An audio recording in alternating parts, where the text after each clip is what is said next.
Hi, everybody. Welcome back to Board Game Channel Checkout, or whatever I've titled it today. We're on the Board Game Reviewers Immediate Facebook page, and today we're going to be looking through some more board game channels that you may or may not have heard of. So we will go ahead and start with Adam the Fanatic. Okay, so we have 162 subscribers. Let's see what we are about.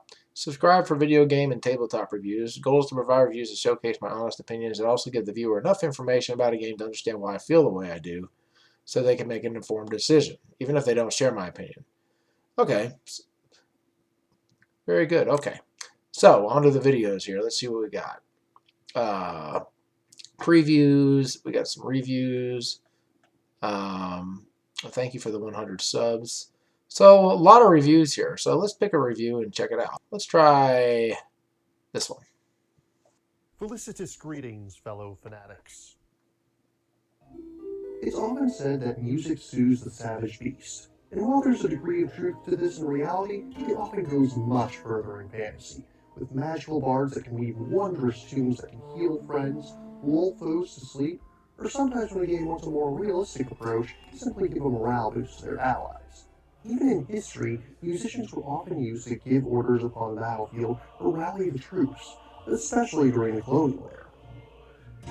Hello again, everyone. I'm Adam the Fanatic, also known as Mario Fanatic 15, and today we're going to be taking a look at Spell Saga, a unique single-player adventure card game by Subheathen Games. Though the game describes itself as a tabletop novel, I would argue that it is more poetry than prose. You can put them into either your source file or your hand. You can split them among the piles as you see fit, but you cannot look at a card until you decide to dedicate it to your hand. After that, you draw the same number of cards face up into the action pile.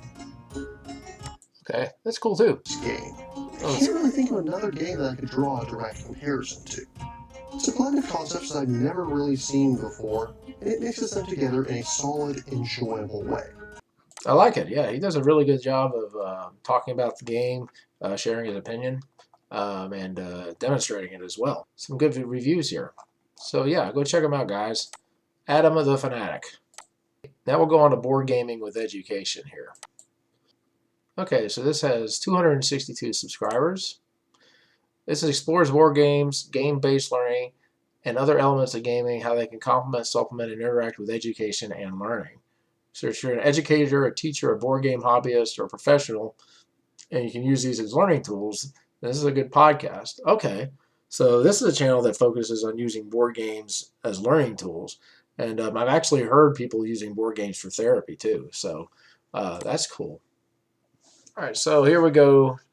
What we can learn about life, teaching English with board games, what game designers can teach us. Yeah, a lot of these look like podcasts here. All right, let's try this one right here. Coming up, we have another topical episode of Board Game with Education. I chat with Kim Tolson about using board games to develop soft skills. I'm also joined by co-host Dave this episode, and we have a follow-up discussion based on the conversation that Kim and I have. So a lot of the games that we talk about. Okay, so this is a podcast. And I think when you're guessing, you have to be really open because you're looking at all of these possibilities of what this picture is representing, and you cannot close something off simply because you say, well, it can't be that one. And once you do that, you're limiting that from your choices, and you might be completely wrong with your gut instinct. Yeah, so this looks to me like it's mainly going to be like podcasts and videos, which are fine. But yeah, that's a really cool idea, like doing a channel that mixes board gaming and education together. I've heard of that. So yeah, that's very cool. All right, so here he is, guys, board gaming with education. Up next, we have Desks and Dorks. Nice title. All right, 89 subs. Check out our website for your favorite game. All right, so we got a lot of links over here for the website. Let's see what the videos are about here. Okay, so let's check out this one here.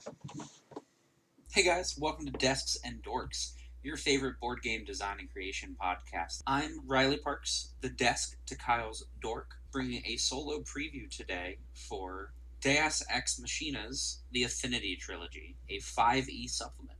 And speaking of 5th edition D&D, I don't know about you guys, but in my fantasy world, I absolutely love having access to trains, powered armor, weapons crafting, a playing card-driven spellcasting system, and so much more. So today I'm going to do a little bit of an overview. Okay, I'll skip ahead a little And bit. then we have Taurus, which is a steampunk and occult magic with a post-apocalyptic world. So between the three of those, we're going to get different types of weapons, power armor, and vehicles. So yeah, here's a lot of the videos that they have here. The Dork Learners to Let Go, some reviews, previews. Yeah, go ahead and check them out, guys. Desks and Dorks. All right, let's go on to Aethix Tube. I believe that's how it's pronounced. Okay, so we got over 1,000 subs here. And it's about board gaming and 3D printing with some limited personal tech and how-to video content. Has a little history here. Introduced to modern games around 2000. And then has some stuff with 3D printing, which I love 3D printing. I'm hoping that they'll continue to make more game pieces for 3D printing that are typically really expensive. Let's take a look here what we got. So we got some board game reviews here. There's a Kickstarter. And let's check out this one, Champions of Midgard. This is my review for Champions of Midgard, as you can see here, by Ole Steinus. I think that's right.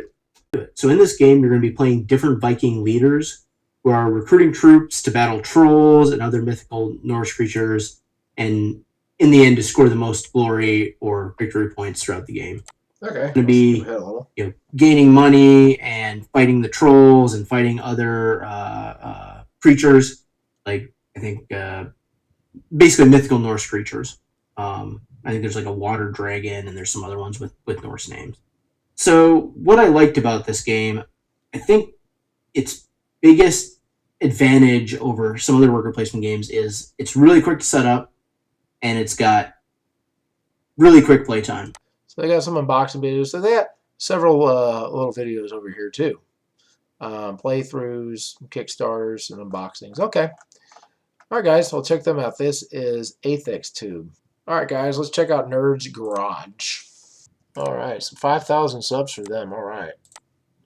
Writers, bloggers, gamers. Have conversations about nerd culture. Okay, here's an unboxing of Moonrakers. As you can see, there's a lot of D&D on here. Let's check this out.